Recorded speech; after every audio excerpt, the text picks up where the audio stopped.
Hey, hey, hey! It's KrepsyK, and today we are dressing up our ramen noodles.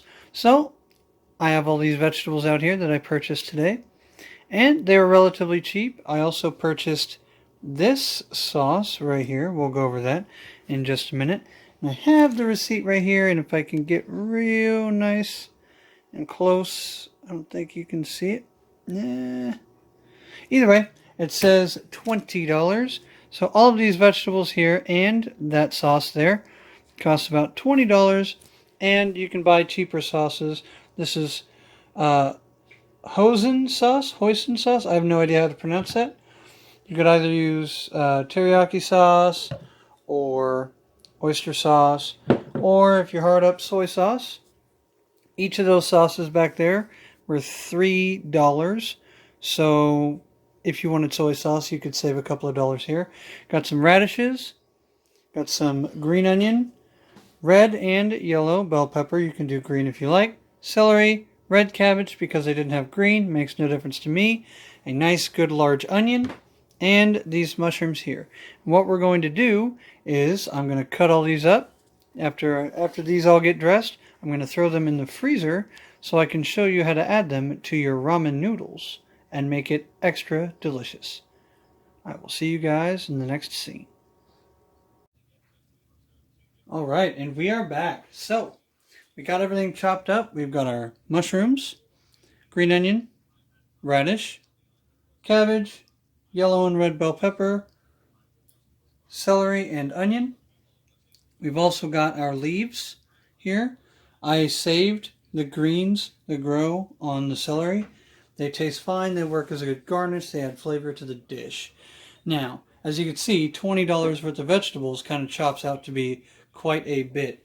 You can save a little money. We didn't go to the cheapest place to get vegetables. There's a couple of local stores around here.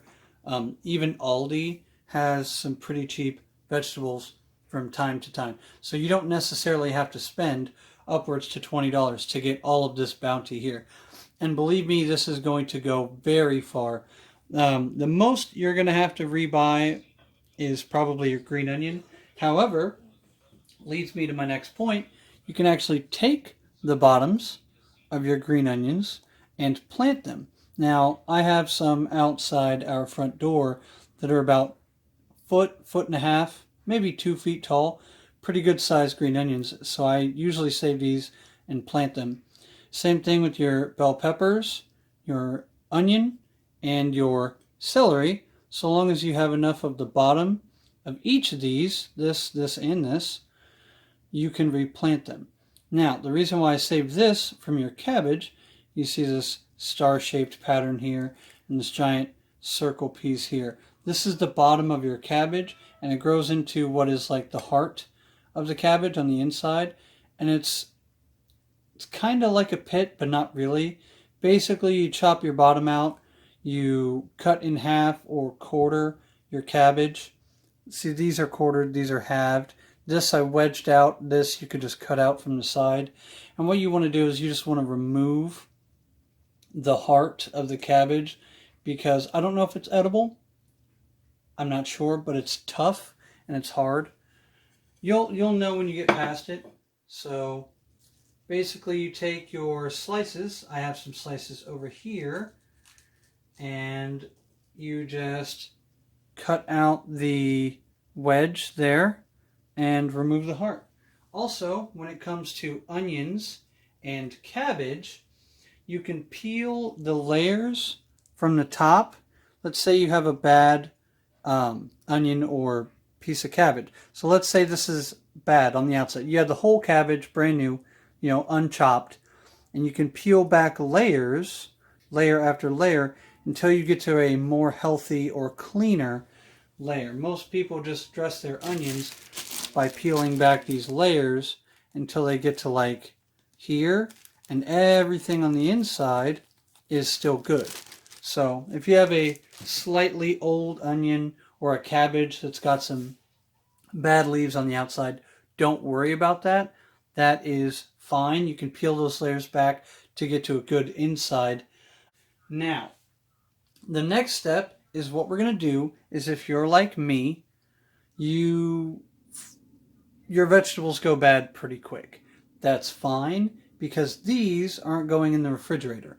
All of this is going to be Ziploc baggied, or whatever kind of bag you have.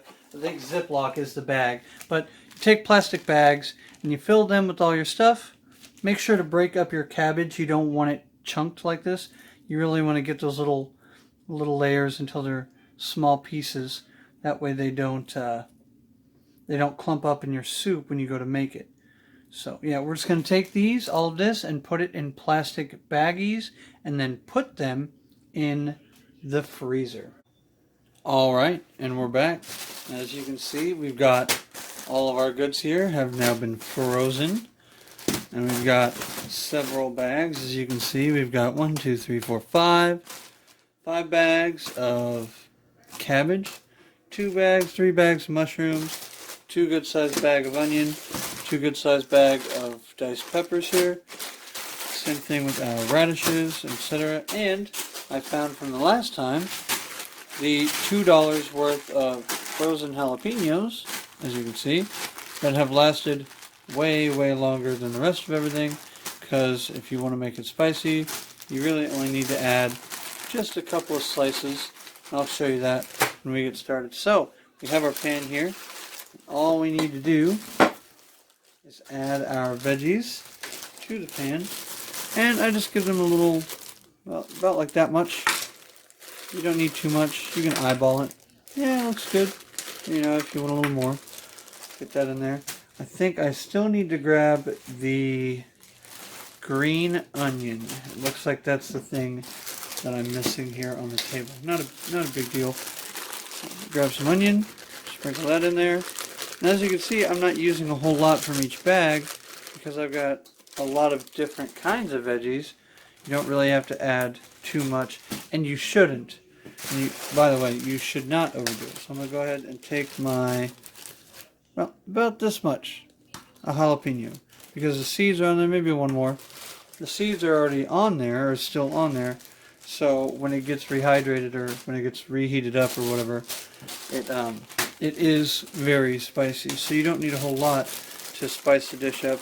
You get some peppers in there. Trust me, a little bit goes a long way because you're adding so much. So what am I missing here? The onions. Let's see, we need radishes, mushrooms, and cabbage, and then green onion. So radishes, probably about, that much or so, right in the pot. Maybe a little bit more, not too much. Radishes give it a nice little earthy flavor, the onions and everything. All the flavors really come out in the dish, and that's what's important. I put quite a bit of mushrooms in there because, well, I like mushrooms in my dish. So mushrooms are kind of my weakness. I gotta get a decent amount of mushrooms in there. And then lastly, I'll go ahead and grab that's too much cabbage. Okay, you want a good amount of cabbage because that's the bulkier veggies anyway. So, like a third of a bag or whatever. So out of one cabbage you can get, I don't know, 3, 6, 9, 12, 15 meals basically out of one cabbage. So I'm going to go ahead and grab those green onions, and I'll meet you guys on the stove. Got it. And I'll meet you guys on the stove after I add these green onions. So, good amount of green onions. Get some flavor in there.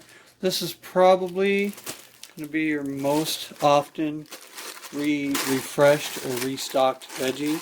But, like I showed you guys earlier, you can grow these just using the stalks. So, you can probably cut your purchases in half if you know how to, garden a little bit. And it's not a big garden. It's not like a big plot. Little, 1 foot by 1 foot square, and you can grow a lot of green onions. Alright, well, let's meet you guys at the stove. Alright, and we're back. I'm going to go ahead, put the burner on high. I have exactly 1.5 cups of water here, 1.5 cups. And if you look at it in a pint glass, it's about 2 fingers from the top. So if you don't have a measuring glass, you can just use a pint glass and do it 2 fingers from the top. That's 1.5 cups. I'm going to go ahead and show you that I've broken up my ramen noodles. They are broke up. And I have a spoonful, a little less than a spoonful, of one of the sauces we went over yesterday. You can use oyster sauce or, really whatever kind of sauce you want to, like, emulate brown sauce, basically. And the ramen packets. So you just go ahead and add all of these things in here. Make sure it gets stirred up well. What the spoon is for. And I have a very, very good non-stick pan, which is going to come in handy because we are going to cook this down. Instead of using 2 cups, we're using 1.5 because we're going to cook this down until there's no water. We're going to cook this until all of the noodles have absorbed all of that water and it's cooked all the way off because we are making stir fry. So let's go ahead and get this in there. Oh, a little bit of sauce left. I usually just pour the sauce out of the bottle there, and I use hot water, so it's just about boiling once we get started. So let's go ahead and give that a few seconds to get hot. We'll add the pasta, and I'll meet you guys for the final scene when it's just about cooked all the way down. Alright, and I've got to manage some steam here, but we've cooked this off to the point where there's almost no water. Good high heat. I know all you see is steam, and that's okay. We'll get there. Got to clear up the lens a little bit. As you can see, there's almost no water left here on the bottom, and that's what you want to see. So, giving it a little bit more time. I want to make sure that all the water is cooked off here. I'm trying to keep the steam off the camera so you guys can see it, but that's literally what we're doing, is cooking off all of the water, so it's kind of hard to manage all of that steam. We're very close to being finished here, and I just wanted to make sure that you guys could see as it gets served. Turn that burner off here and go ahead and get this plated. By the way, don't cook over, don't leave a hot burner for the rest of the family to find. That's not exactly... Spread this out so you guys can see all of the colors and all of the nice things that we've got here. Ready to go. Let some of that steam get worked off here and get a better shot on the camera. Got a nice orange on the table. As you can see, this is some of the best looking cheap stir fry you can make at home with your ramen noodles. And as you saw, when we put everything in the pan, there's a little bit of everything, so you really didn't put too much of any one item. So your $20 worth of vegetables, and cheaper if you go to certain places, can go really far and make a whole bunch of these dishes. So, thank you all for stopping by. You all have a great day. This was KrepsyK, and I'm getting out of here.